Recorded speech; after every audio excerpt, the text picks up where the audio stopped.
एक बात जो अभी तक मुअम्मा बनी हुई है कि जब सारे इंसान आदम अलैहिस्सलाम की औलाद है तो दुनिया में गोरे रंग के लोग काले रंग के लोगों से इतने अलग कैसे दिखते हैं?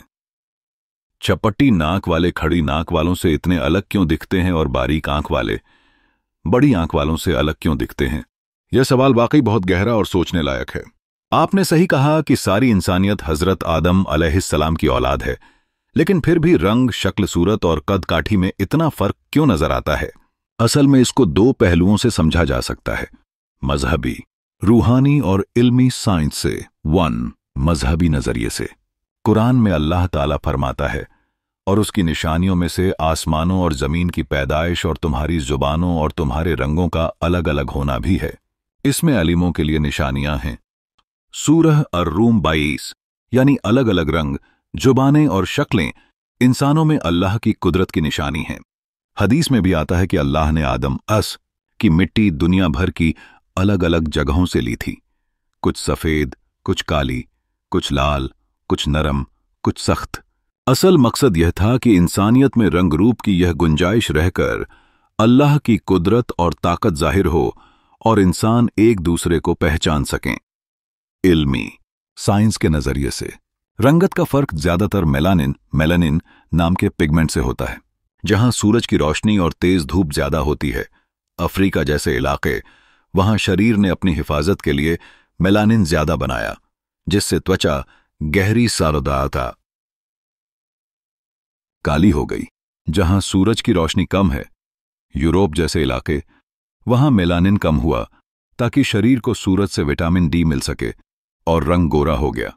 नाक की शक्ल भी मौसम से जुड़ी है। ठंडी जगहों के लोग लंबी और खड़ी नाक वाले होते हैं ताकि ठंडी हवा नाक में जाकर हल्की गर्म हो सके।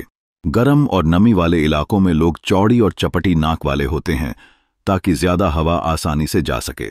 आंखों का फर्क भी इलाकों से जुड़ा है।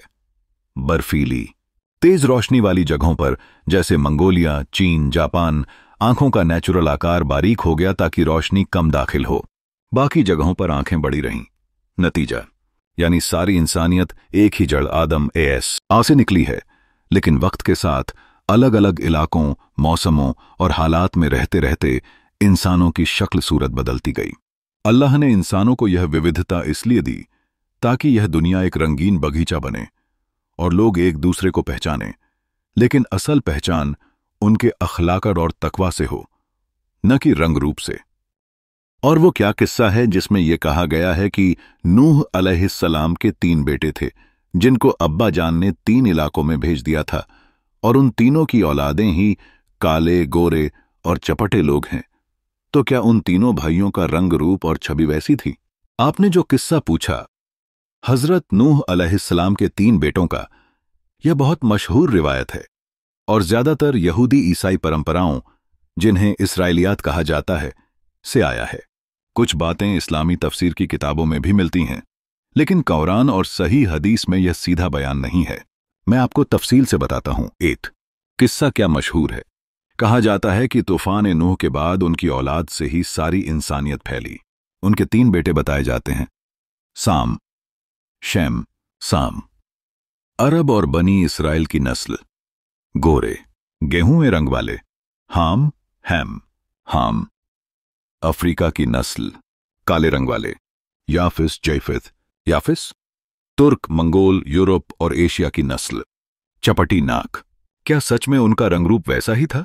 कुरान में कहीं यह नहीं लिखा कि नूह के बेटों का रंग या शक्ल अलग थी। हदीसों में भी यह तफसील मौजूद नहीं।